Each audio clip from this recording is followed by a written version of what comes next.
ఎంతమంది ప్రేమ ముసుగులో ఇలాంటి గబ్బు పనులు చేయటల్లా కొంతమంది చెల్లెళ్ళు వచ్చి తమ్ముళ్ళు వచ్చి ఏడుస్తూ ఉంటారు, అన్నా నేను మనస్ఫూర్తిగా ప్రేమించానన్నా, కానీ అతను మాత్రం నా సమయాన్ని వాడుకున్నాడు, నా డబ్బును వాడుకున్నాడు, నా ఏటీఎం కార్డు వాడుకున్నాడు, నా సెల్ ఫోన్ వాడుకున్నాడు, నా ల్యాప్టాప్ వాడుకున్నాడు, ఆఖరికి నా శరీరాన్ని కూడా వాడుకున్నాడు. నేనేమో ప్రేమించా, వాడేమో నన్ను ఒక వస్తువుగా భావించాడు, ఉపయోగించుకున్నాడు.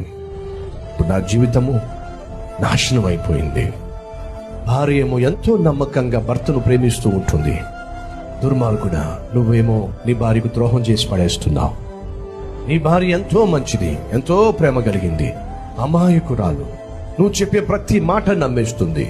కానీ నువ్వు మాత్రం ద్రోహం చేసి పడేస్తున్నావు, నమ్మించి వంచి పడేస్తున్నావు.